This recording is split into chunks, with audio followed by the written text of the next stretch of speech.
আসসালামু আলাইকুম। বাংলাদেশ সময় আগামীকাল রাত 10টায় ইউরোর প্রথম কোয়ার্টার ফাইনালে মুখোমুখি হচ্ছেন স্বাগতিক জার্মানি এবং স্পেন। ইউরোতে ফাইনালের আগে আরেকটি ফাইনাল বলা হচ্ছে এই কোয়ার্টার ফাইনালকে, যেখানে দুটি উড়ন্ত দল অর্থাৎ জার্মানি, স্বাগতিক জার্মানি যারা এবার ইউরোতে দারুণ করছেন, সেই সাথে স্পেন অন্যতম উড়ন্ত দল এই ইউরোর। তাদের প্রতিটি প্লেয়ার তাদের নির্দিষ্ট পজিশনে সেরা ফুটবল খেলছেন। তাই এই ম্যাচটিকে ব্যাটেল অফ দি ফাইনাল অর্থাৎ ফাইনালের আগে ফাইনাল বলা হচ্ছে ফুটবল বিশ্বে। সে ম্যাচ নিয়ে আলোচনা করব, কেমন হতে পারে দুই দলের ফরমেশন, কেমন হতে পারে দুই দলের প্লেইং ট্যাকটিক্স, এবং শেষ পর্যন্ত কে জিততে পারে ম্যাচটি সেটি নিয়েই আলোচনা করার চেষ্টা করব। প্রথমে বলি স্প্যানার কথা। স্প্যানার মিডফিল্ডার ফাবিয়ান রুইস, যে ইতিমধ্যে দুটি গোল এবং দুটি অ্যাসিস্ট করেছেন এই ইউরোতে।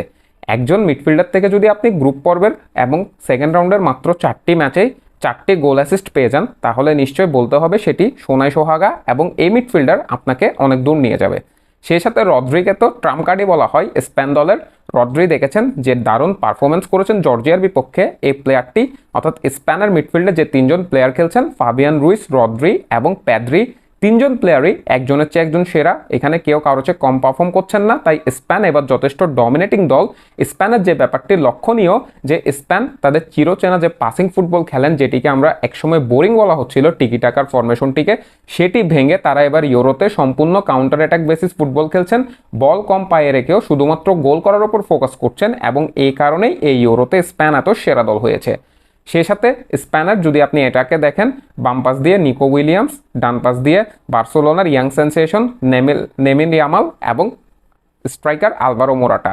স্প্যানার অ্যাটাকও যথেষ্ট চকচকে, সকলেরই গোল করার ক্ষমতা আছে। সেই সাথে ডানি অলমোর কথা বলতে হবে, বেঞ্চ থেকে আসেন কিংবা একাদশে থাকেন, সবসময় নিজের সেরাটি দিয়ে থাকেন। এবং স্প্যানের ডিফেন্সে দুই right back, left back, Dani Carvajal এবং কুকুরেরা যে মারাত্মক পারফর্ম করছেন, সেই সাথে লিনারমেন্ট এবং লাপোর্তের দারুণ ডিফেন্ডিং করছেন। তাই বলতে হবে স্প্যানের এই দলটি যথেষ্ট ব্যালেন্স, এবং এবার ইউরোতে চ্যাম্পিয়ন হওয়ার মতো সকল অ্যাবিলিটি স্প্যানের আছে। এবার যদি বলি স্বাগতিক জার্মানির কথা, সেখানে কাই হাভার্টস এবং জামাল মুসিয়ালা এই দুজন প্লেয়ারকেই বলতে হবে ট্রাম্প কার্ড। তারা যেভাবে পারফর্ম করছেন, জার্মানিকে তারা অনেক দূর নিয়ে যাবেন এই ইউরোতে, সেটি তারা শুরু থেকে প্রমাণ করে আসছেন। এবং জার্মানির কোচ হুলিয়ান নাগেলসম্যান ডেনমার্কের ম্যাচের পর বলেছেন যে জার্মানির এই স্কোয়াডটি এখন বিশ্বাস করা শুরু করেছে যে তারা হয়তো ভালো কিছু অর্জন করতে পারেন। যেহেতু জার্মানি তাদের সর্বশেষ আন্তর্জাতিক ট্রফিটি জিতেছিল 2014 বিশ্বকাপে, এরপর আর কোনো আন্তর্জাতিক ট্রফি জার্মানির নেই। সেই সাথে 2016 পর থেকে বড় কোনো নকআউট ম্যাচে জার্মানি এখন পর্যন্ত জয় পায়নি বড় দলগুলোর বিপক্ষে। স্পেনের বিপক্ষে জার্মানি হেরেছিল, এবং স্পেন জার্মানি যতবারই বড় কোনো টুর্নামেন্টে মুখোমুখি হয়েছিল, 2008 সালে ফার্নান্দো তরেসের গোলে স্পেন বিদায় করে দিয়েছিল জার্মানিকে, এবং সেই থেকে স্পেনের রাজত্ব শুরু হয়েছিল ফুটবলে। এরপর 2010 বিশ্বকাপের সেমিফাইনালেও মুখোমুখি হয়েছিল স্পেন এবং জার্মানি।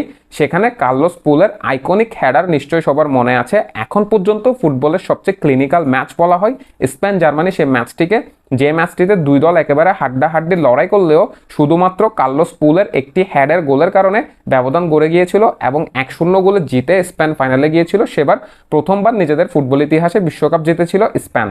এরপর বেশ কয়েকবার দুই দল মুখোমুখি হয়েছে আন্তর্জাতিক ফ্রেন্ডলিতে, দুই দলই ভালো পারফর্ম করেছে, কখনো স্পেন জিতেছে, কখনো জার্মানি জিতেছে।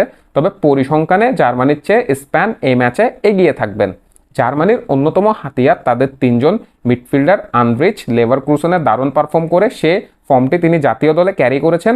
টনি ক্রুসের কথা আলাদা করে বলার কিছু নেই, যেভাবে তিনি পাস ডেলিভার করেন, প্রত্যেকটা প্রেসার সিচুয়েশনে তিনি যেভাবে নিজেকে কাম রেখে বল ডেলিভার করতে পারেন। এবং ইলকে গুন্ডোগান দারুণভাবে মিডফিল্ডে বল হোল্ড করেন, প্রয়োজনে আক্রমণে উঠেন, বক্স টু বক্স মিডফিল্ডারের রোল প্লে করেন। তাই জার্মানির এ দলে বেশ কিছু ভার্সাটাইল ট্যালেন্ট আছে।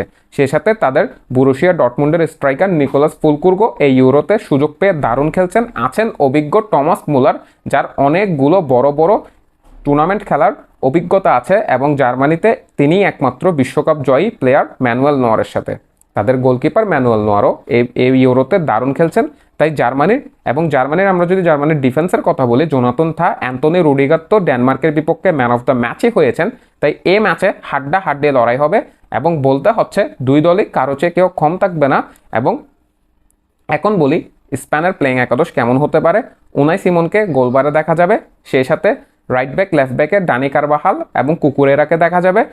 ডিফেন্সে লিনরম্যান্ডের সাথে দেখা যাবে লাপোর্তেকে, এবং মিডফিল্ডে তিনজন থাকবেন রদ্রি, প্যাদ্রি এবং সেই সাথে ফাবিয়ান রুইস। অ্যাটাকিংয়ে লেমিন ইয়ামাল, আলভারো মোরাটা এবং নিকো উইলিয়ামসকে দেখা যাবে। জার্মানির মিডল স্টেট কিংবা ডেভিড ট্রম যে কোনো একজন রাইট ব্যাকে খেলতে পারেন। সেই সাথে রুডিগার এবং জোনাথন তা থাকবেন সেন্টার ব্যাকে এবং গোলকিপার হিসেবে ম্যানুয়েল নোয়ারি থাকবেন। মিডফিল্ডে টনি ক্রুস, ইকে গুন্ডোগান এবং তাদের দুজনের সাথে আন্দ্রিচকে দেখা যেতে পারে এবং জামাল মুসিয়ালা সেই সাথে লিরয় সানে এবং অ্যাটাকিংয়ে কাই হাভার্টসকেই দেখা যাবে। সাবস্টিটিউট হিসেবে সেখানে নিকোলাস ফুলকুর্ক আসতে পারে। আমার প্রেডিকশন থাকবে এই ম্যাচটি 1-1 গোলে সমতায় থাকবে এবং এক্সট্রা টাইমে হয়তো স্পেন একটি গোল করে 2-1 গোলে জিততে পারে কিংবা ম্যাচটি টাই ব্রেকারে যাবে। সেক্ষেত্রেও যদি ম্যাচটি টাই ব্রেকারে যায় আমি স্পেনকে এগিয়ে রাখবো, অর্থাৎ আমার প্রেডিকশন থাকবে স্পেনের পক্ষে এবং আমি বলবো 2-1 গোলে ম্যাচটি জিতে নিবে স্পেন। আপনার প্রেডিকশন এবং এই ম্যাচ নিয়ে আপনার মন্তব্য মতামত কমেন্ট বক্সে জানাতে ভুলবেন না। মাহের আহমেদ মাহি, এমএস টিংবার্স।